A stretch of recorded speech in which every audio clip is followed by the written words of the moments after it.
everyone, this is Amanpreet Kaur from Guru Nanak Dev University and I'm a legal intern at Lexent Company. So the purpose of today's video is basically to get to know about extortion. So what is extortion? It is a theft crime involving coercion to obtain money, property or services from a victim.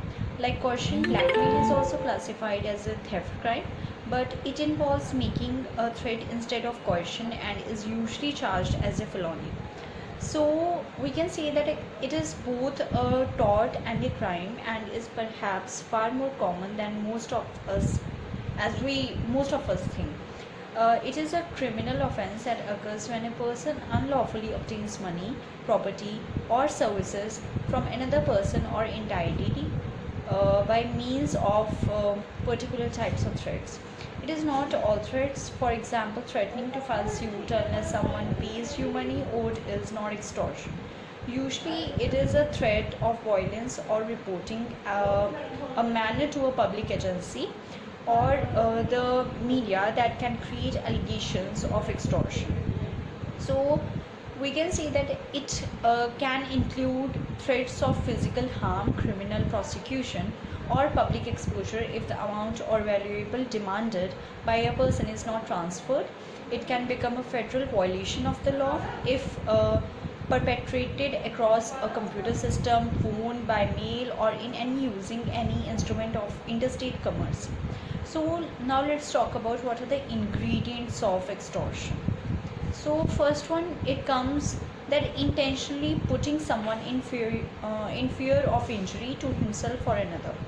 The second one, we can say that dishonestly inducing the person to put in fear in order to deliver to any person any property or valuable security. So what are the sections involving in it?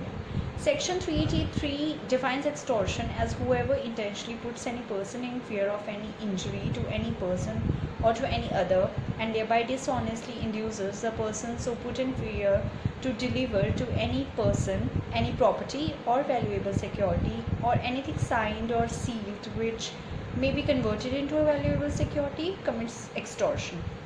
So next comes section 384 of IPC.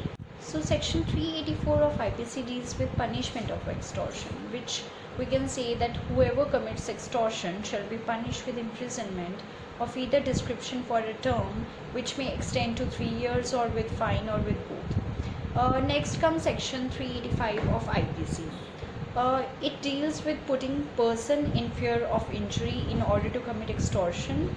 That is, whoever in order to be committing of extortion puts any person in fear or attempts to put any person in fear of any injury shall be punished with imprisonment of either description for a term which may extend to 2 years or with fine or with both. The next section comes section 386 which tells us about extortion by putting a person in fear of death or grievous hurt.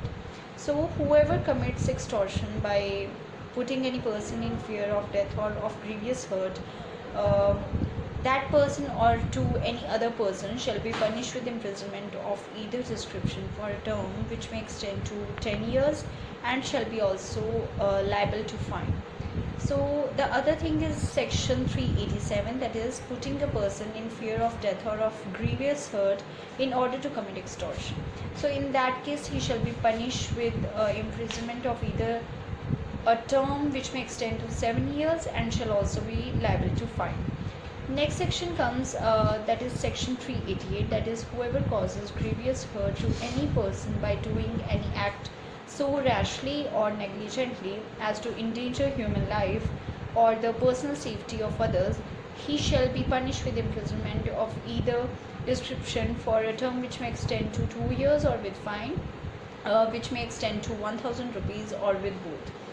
Next section comes that is 389 which relates to puts or attempts to put any person in fear of any acquisition in order to commit extortion. So that was all about today's video. So if you like this video, put a thumbs up on this video and also like and subscribe to the channel XClick. And also if you have any query regarding it, then mention it in the comment box.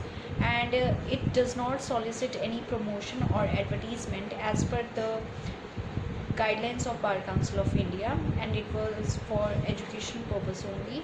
Thank you.